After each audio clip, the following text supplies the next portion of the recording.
Quels secrets se cachent dans les profondeurs de la jungle du Congo?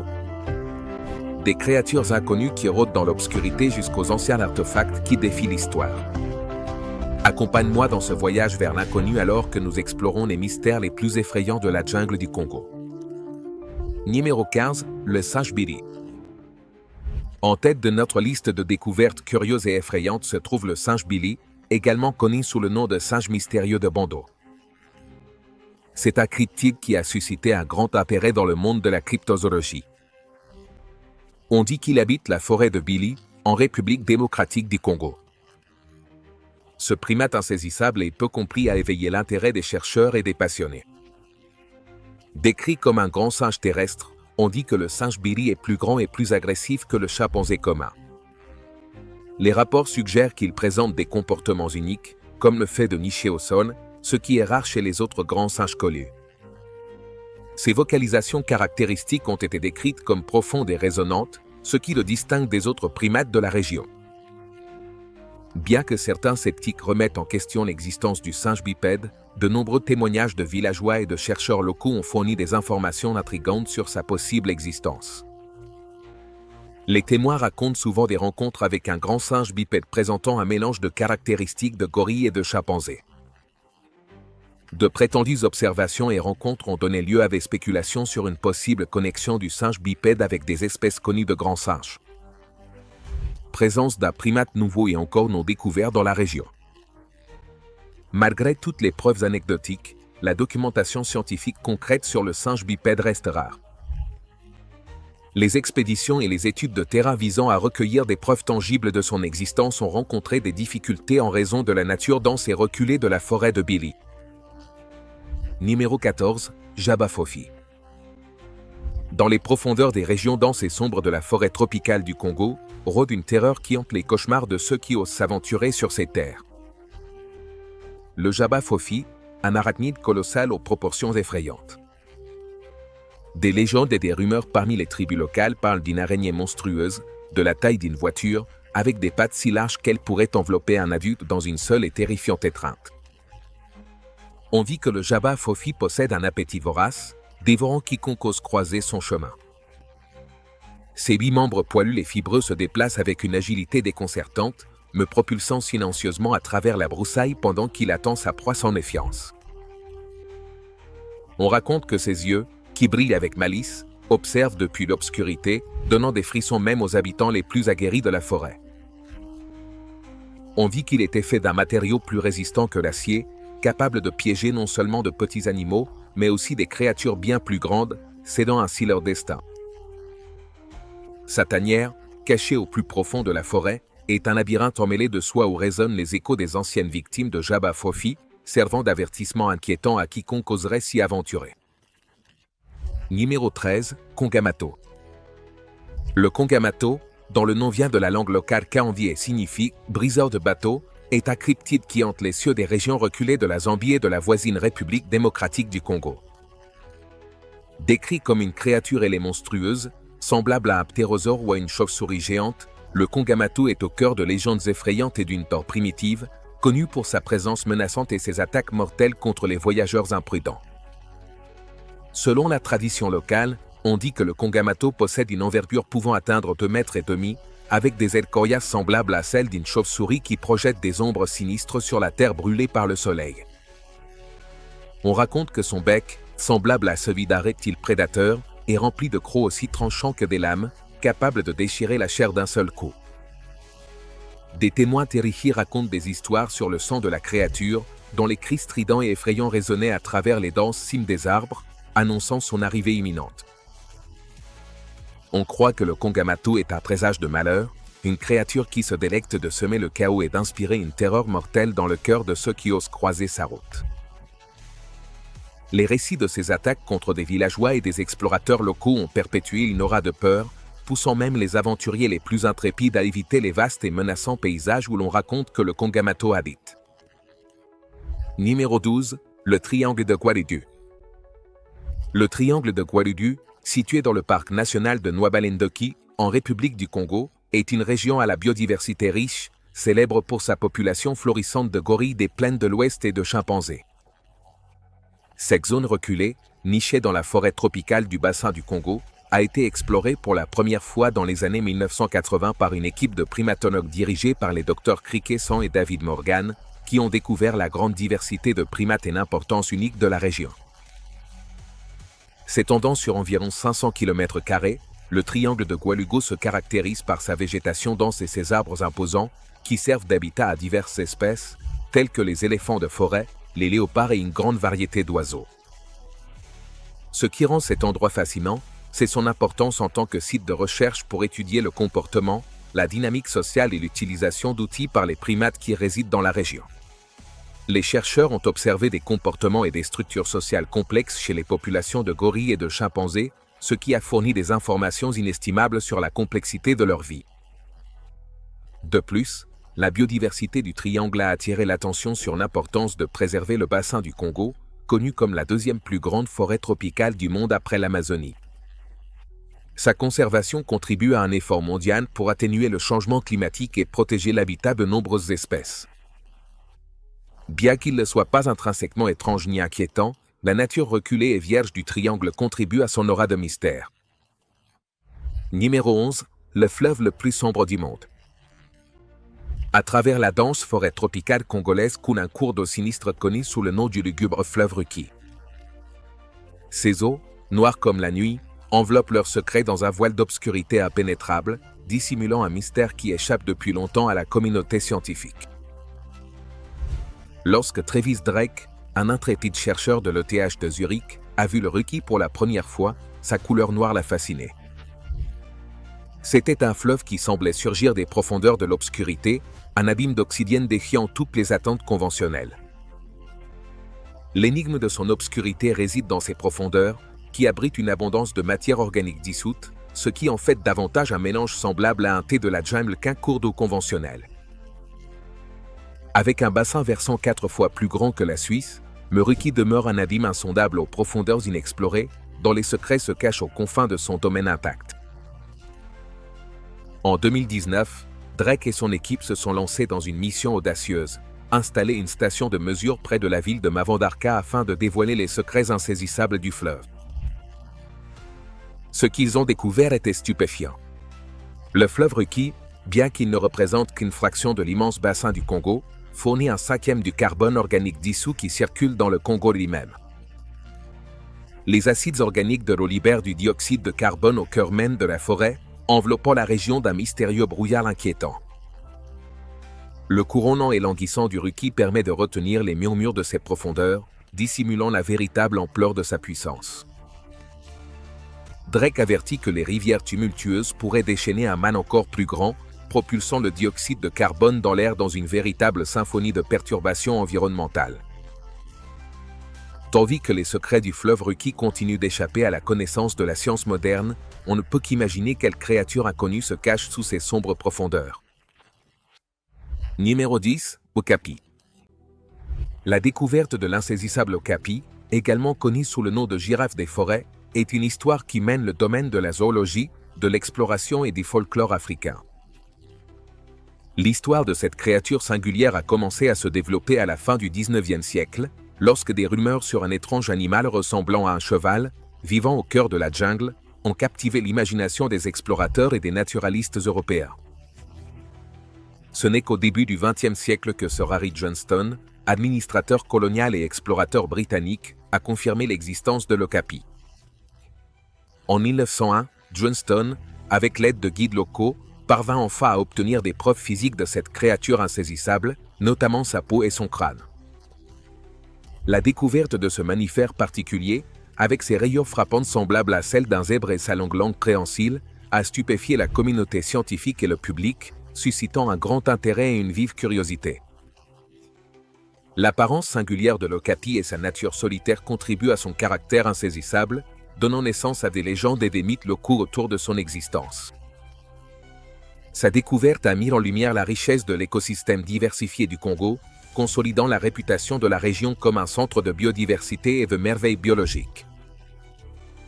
Après sa découverte, l'Okapi a suscité la fascination des zoologues et des chercheurs, qui ont entrepris de nouvelles expéditions pour étudier son comportement, son habitat et son histoire évolutive.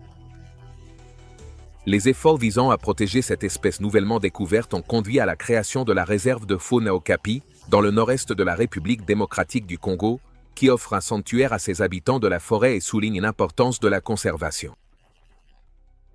L'évolution de l'Okapi, passant du domaine du folklore et du mythe à la reconnaissance scientifique, a souligné l'importance constante de l'exploration et de la recherche pour percer les mystères du monde naturel. Numéro 9. Rivière profonde de la perdition. Le fleuve Ruki n'est pas la seule découverte humide et sauvage dans les vastes étendues du Congo. Cette histoire a commencé avec un cas déconcertant de poissons pâles et sans vie qui émergeaient comme des victimes dans les courants traîtres. Une enquête plus approfondie a révélé un labyrinthe de cascades submergées et de rapides violents, créant un enchevêtrement complexe qui annonçait la perdition pour les créatures imprudentes qui naviguaient dans ces profondeurs troubles.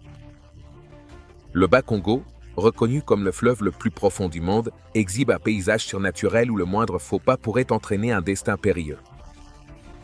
Pendant plus d'une décennie, les scientifiques se sont penchés sur l'énigme des poissons mourants, découvrant la menace silencieuse du syndrome de décompression, une affliction sinistre provoquée par les profondeurs du fleuve. Au milieu du chaos, Mélanie Stiazoni et son équipe se sont lancés dans une mission audacieuse pour percer les mystères du fleuve, défiant ses rapides et courants impitoyables. Leurs découvertes stupéfiantes ont révélé un monde sous-marin plongé dans l'obscurité, où le lit du fleuve s'effondre à des profondeurs dépassant les 200 mètres, abritant un gouffre dangereux qui a coûté la vie à d'innombrables habitants imprudents. À mesure que les données révélaient l'incroyable profondeur et les puissants courants souterrains, une révélation glaçante s'est emparée d'eux. Les puissants jets d'eau, propulsés par les courants implacables, projetaient les poissons infortunés vers leurs tombes aquatiques, leur corps tordus par les griffes du syndrome de décompression. Ce qui rôdait dans l'ombre du Bas-Congo n'était pas simplement un fleuve, mais un royaume énigmatique débordant de dangers imprévus et de forces primaires, où le cycle de la vie et de la mort dansait dans une symphonie macabre de survie et de sacrifice. Bien que le mystère des poissons mourants ait trouvé sa résolution, le fleuve Bas-Congo demeure un royaume d'intrigues inexplorées. Au cœur des profondeurs de ce domaine traître, les courants implacables continuent de garder les secrets du Bas-Congo, rappel troublant des mystères glaçants qui reposent sous la surface du paysage le plus énigmatique et impitoyable de notre planète. Numéro 8. Les minéraux. La République démocratique du Congo est célèbre pour sa richesse minérale abondante et possède une variété de ressources précieuses qui ont attiré l'attention des industries et des investisseurs du monde entier. Souvent considéré comme le plus grand trésor minéral du monde, le Congo abrite une vaste gamme de métaux précieux tels que le cuivre, le cobalt, les diamants, l'or et le titane, ce qui en fait un acteur crucial sur le marché mondial des minéraux. Grâce à ses vastes réserves et à son importance stratégique, le Congo est depuis longtemps au centre de l'attention et de la controverse internationale, car l'extraction et le commerce de ces minéraux ont été liés à des conflits, des violations des droits de l'homme et à la dégradation de l'environnement. Malgré son potentiel de développement économique, l'exploitation de ces ressources a souvent eu un coût élevé, alimentant les conflits régionaux et perpétuant l'instabilité sociale dans le pays. De plus, la richesse minérale du Congo n'a pas seulement attiré l'attention pour son importance économique, mais aussi pour son caractère énigmatique et, parfois, sinistre. Ces dernières années, des rapports ont fait état d'opérations minières clandestines et extra. L'extraction illégale de minéraux a entraîné la dégradation de l'environnement et l'exploitation de communautés vulnérables. La prévalence des minerais de conflit a mis en lumière la réalité complexe et souvent troublante qui entoure le commerce en République démocratique du Congo, soulignant la nécessité d'une gestion responsable et durable des ressources. En plus de tout cela, l'exploitation des minéraux au Congo a été associée à des conditions de travail dangereuses, au travail des enfants et à la violation des droits humains, ce qui a suscité d'importantes préoccupations éthiques dans la chaîne d'approvisionnement mondiale. La prévalence de ces pratiques inquiétantes a entraîné un examen accru et des exigences de transparence et de responsabilité dans l'industrie minière, soulignant la nécessité d'un approvisionnement éthique et de pratiques responsables d'extraction des minéraux. Numéro 7. Badolite. Autrefois un petit village à la périphérie de la République démocratique du Congo, à peine mentionné sur la plupart des cartes, Badolite s'est transformé en la résidence extravagante d'un dictateur qui a changé le visage du pays. Mais aujourd'hui, la petite ville n'est plus qu'un complexe en ruine, vestige d'une extravagance despotique qui a pris fin. Lorsque l'ancien journaliste Mobutu Sese Seko a pris le pouvoir en 1965, avec l'aide de la CIA, il a puisé dans les caisses du pays pour transformer son village ancestral en un joyau étincelant où il pouvait vivre et se divertir comme un roi sans égal. Avant le règne de Mobutu, Badolit n'était qu'une petite communauté modeste de moins de 2000 habitants vivant dans des huttes en terre. Mais le dictateur fit construire 3 palais dans les environs, un aéroport tout équipé, un hôpital, un hôtel 5 étoiles de plus de 100 chambres et une infrastructure de transport terrestre capable de desservir cette région isolée. Sous le règne de Mobutu, le mode de vie des dirigeants à Badolit était luxueux et extravagant, avec de grands crus, une gastronomie exceptionnelle et tout le divertissement nécessaire pour satisfaire le dictateur et ses invités. Malgré la pauvreté qui les entourait et l'origine corrompue de leurs richesses, le règne de Mobutu prit fin avec un coup d'État en 1997 et pendant la guerre qui s'ensuivit, nombre des extravagances instaurées par le dirigeant furent endommagées ou détruites, laissant le siège éclatant du pouvoir de Mobutu en ruine. Aujourd'hui, Barolit est redevenu un village isolé, bien que certains des partisans restants de Mobutu continuent d'entretenir les vestiges de ses palais en ruine, organisant des visites guidées dans les salons autrefois dorés et veillant à ce que le souvenir de l'âge d'or du village ne disparaisse pas complètement. Numéro 6. Caserex.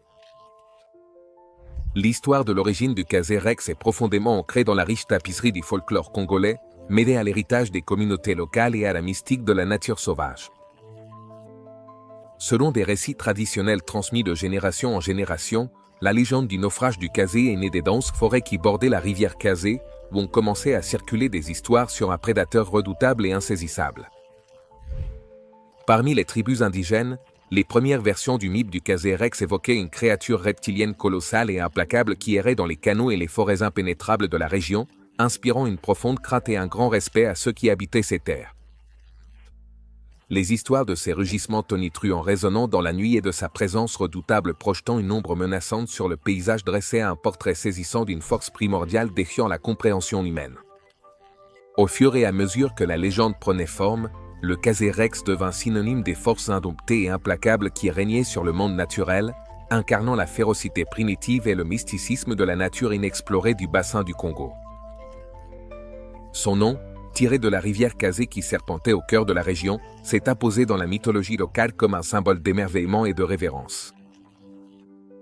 Représentant l'équilibre délicat entre l'humanité et la nature, les récits du Caserex servent d'avertissement, mettant en garde contre les dangers de s'aventurer trop loin dans la jungle traîtresse.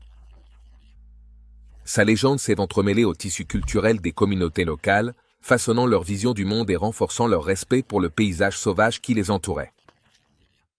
Numéro 5. Les cercles de pierre du Sénégambie. Les cercles de pierre du Sénégal et de la Gambie, bien qu'ils soient souvent éclipsés par des merveilles mondiales comme les grandes pyramides, possèdent un charme distinctif qui attire l'explorateur intrépide. S'étendant sur 100 km au Sénégal et en Gambie, ce site classé au patrimoine mondial de l'UNESCO abrite une impressionnante collection de plus de 1000 cercles de pierre comprenant plus de 28 000 monolithes, chacun atteignant la hauteur imposante de 2 mètres et pesant la somme incroyable de 7 tonnes. Des fouilles récentes ont mis au jour des preuves d'inhumation massive, ce qui suggère d'éventuelles épidémies anciennes ou des rites sacrificiels qui ont ajouté une touche de dramatisme à la narration de la région. En approfondissant, les pierres elles-mêmes révèlent une histoire riche qui remonte au IIIe siècle avant Jésus-Christ, témoignage de l'héritage d'une tradition qui a perduré pendant près de 2 millénaires. La réalisation de ces mégalithes a nécessité une connaissance approfondie de la géologie afin de sélectionner les meilleurs rochers et de les sculpter en piliers cylindriques ou polygonaux, une prouesse qui a exigé un savoir-faire inégalé.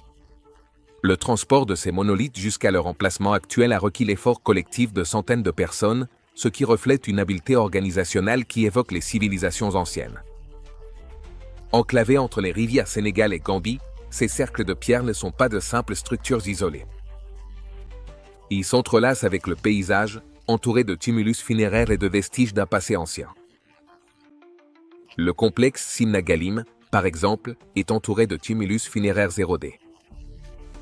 Leurs origines, estompées par le temps, sont révélés par des fragments de céramique découverts à Ouanar, dévoilant une intrigue narrative qui leur est propre. Dispersés parmi les pierres et enfouis dans des couches de terre, ils offrent des aperçus des pratiques cérémonielles qui animaient autrefois ces lieux face aux menaces modernes. Bien que la Gambie et le Sénégal aient entrepris de solides efforts de conservation, en déployant des gardiens dévoués et en promulguant des lois proactives pour sauvegarder ces précieuses reliques du passé, les plans de préservation à long terme visent non seulement à conserver, mais aussi à promouvoir la région comme une destination touristique prospère, à autonomiser les communautés locales et à encourager la croissance économique. Adoptant une approche holistique, ces nations encouragent l'exploration et la recherche archéologique, dévoilant les couches d'histoire incrustées dans les pierres et favorisant une compréhension plus profonde de leur signification culturelle pour les générations à venir. Numéro 4. Insectes géants. Les jeunes denses et humides du Congo sont un véritable bouillon de merveilles biologiques, abritant une incroyable variété d'insectes qui pullulent entre la canopée et le sous-bois obscur. Ce royaume abrique une pléthore de bestioles effrayantes, allant de mille pattes géants qui se faufilent dans la broussaille, jusqu'aux papillons iridescents qui dansent dans les rayons du soleil, créant une tapisserie de vie aussi fascinante qu'inquiétante. Des coléoptères colossaux qui font paraître les mains humaines minuscules, jusqu'aux araignées à l'allure sinistre qui guettent dans l'ombre. L'insecte du Congo possède une présence venue d'un autre monde qui le distingue de ses homologues partout ailleurs. Parmi les créatures les plus captivantes se trouve la Megaloproticeloratus, un papillon bleu géant aux ailes irisées de plus de 20 cm, ce qui en fait l'un des plus grands papillons du monde. Sa couleur bleu ciel éclatante, ajoutée à sa taille, en fait une apparition éthérée, voletant dans la canopée émeraude tel un messager céleste. Cependant, malgré sa beauté envoûtante, la présence d'un insecte aussi imposant peut susciter un sentiment d'émerveillement mêlé d'une pointe de peur primitive, comme si les frontières entre le naturel et le surnaturel s'estompaient face à l'élégance délicate du papillon bleu. Le scarabée Goliath rôde sur le sol de la forêt avec sa structure robuste et ses cornes impressionnantes, ce qui en fait l'un des plus grands scarabées de la planète. Avec une taille pouvant dépasser les 10 cm, cette créature attire l'attention, suscitant l'inquiétude avec son exosquelette cuirassé et son allure menaçante. Sa présence menaçante, ajoutée à sa taille inquiétante, projette une ombre imposante sur le paysage, laissant une empreinte dans l'esprit de ceux qui osent s'y aventurer. Cependant, tous les habitants de ce royaume ne possèdent pas un charme envoûtant. Des arachnides sinistres, comme la mygale babouin, avec son énorme corps velu et ses crocs imposants, rôdent dans les broussailles, semant la peur parmi les imprudents. De plus, des nuées de moustiques assoiffés de sang et de mouches sexées parasites infestent l'air. Leur bourdonnement incessant forme une symphonie inquiétante qui résonne dans la jungle. Leur présence minuscule mais redoutable représente une menace considérable pour ceux qui osent traverser l'air humide et infesté de moustiques, transformant ce simple acte d'exploration en une dangereuse danse avec les forces de la nature. Numéro 3. Maomba. Le maomba, un cryptide aux proportions immenses, est une bête issue du folklore local. Ses origines remontent aux traditions rurales des communautés, où des récits glaçants sur d'énormes serpents aquatiques se transmettent de génération en génération. Bien que son existence demeure entourée de mystères, la légende du maomba a laissé une empreinte dans le tissu culturel de la région. Les histoires sur le maomba décrivent une énorme créature en forme de serpent, que l'on dit mesurer jusqu'à 30 mètres de long, avec un corps élancé et écailleux qui glisse dans les eaux sombres du fleuve Congo. Les récits concernant son apparence varient.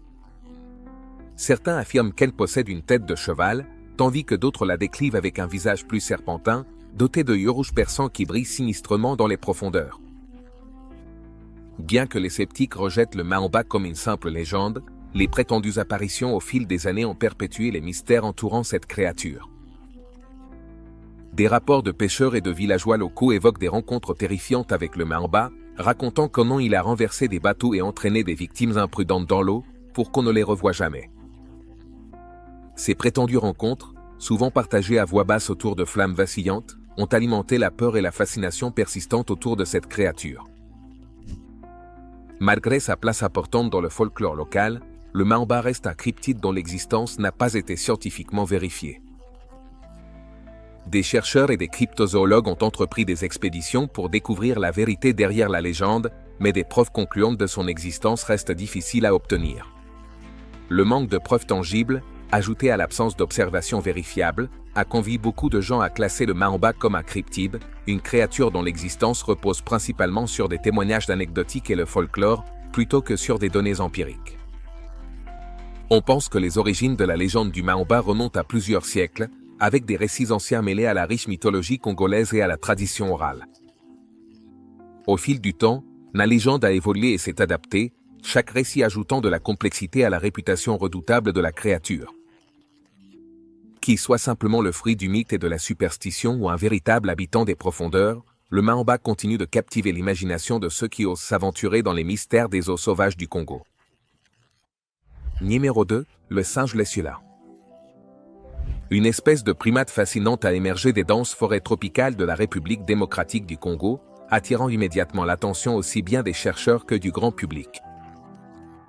Sa découverte en 2007 par une équipe dirigée par le biologiste John Hart a mis en lumière une espèce jusque-là inconnue, qui avait longtemps échappé à la reconnaissance scientifique, marquant ainsi une étape importante dans le domaine de la primatologie. Hart, un primatologue de renom, a trouvé des Lesula dans les forêts reculées du bassin de Loma, nichées au cœur du Congo. Son apparence saisissante l'a immédiatement distingué des autres espèces de singes connues. Avec sa crinière dorée éclatante et ses yeux émouvants et expressifs, qui semblaient refléter une profonde intelligence. Mais aussi, pour le dire plus simplement, son apparence était extrêmement humaine. Son visage, associé à sa nature insaisissable, a suscité un vif intérêt parmi les chercheurs, désireux de percer le mystère. L'habitat naturel de la Sula, avec sa végétation dense et ses cimes luxuriantes, offrait un sanctuaire à cette espèce, la protégeant des regards indiscrets du monde extérieur. Sa découverte a mis en lumière la richesse du bassin du Congo, soulignant le rôle vital de la région en tant que foyer d'une faune diverse et jusque-là non documentée. Après la découverte de la Sula, les chercheurs ont entrepris une étude approfondie afin de comprendre son comportement, sa dynamique sociale et son importance écologique au sein de son fragile écosystème. Leurs efforts, visant à éclaircir le rôle de la Sula dans l'intricate toile de vie qui prospère au Congo, soulignent l'importance de la conservation pour préserver l'habitat naturel de ce primate. Bien que la découverte du Lesula ait suscité fascination et curiosité, son existence a également éveillé des inquiétudes quant aux menaces potentielles pesant sur sa survie, telles que la perte d'habitat et l'empiètement des activités humaines dans le bassin du Congo. Cet équilibre délicat entre le développement humain et la protection de l'habitat du Lesula est devenu une préoccupation urgente, poussant les défenseurs de l'environnement et les législateurs à plaider pour des pratiques durables et une gestion responsable afin de garantir la survie de l'espèce à long terme. Numéro 1, Mokemvand. Le Mokemvand, cryptide légendaire du bassin du Congo, fascine explorateurs et cryptozoologues depuis des décennies. Décrit comme une bête reptilienne semblable à un dinosaure sauropode, cette créature émerge des traditions orales des communautés autochtones locales. Les récits ancestraux parlent d'une énorme créature au long cou qui habite les marais boueux, suscitant à la fois émerveillement et crainte. Bien que beaucoup la considèrent comme un mythe, plusieurs explorateurs du XXe siècle, comme le lieutenant Paul Gratz et Hermann Rockster, ont rapporté des rencontres avec une créature non identifiée au Congo. Dans les années 80, le cryptozoologue Roy P. Makal a dirigé une expédition pour enquêter sur son existence. Malgré de multiples recherches et des témoignages locaux, aucune preuve concluante n'a été trouvée. Les sceptiques attribuent les observations à des confusions avec des animaux connus, tandis que ses défenseurs soulignent que les denses forêts et rivières du Congo pourraient parfaitement dissimuler cette créature insaisissable. On se retrouve dans la prochaine vidéo.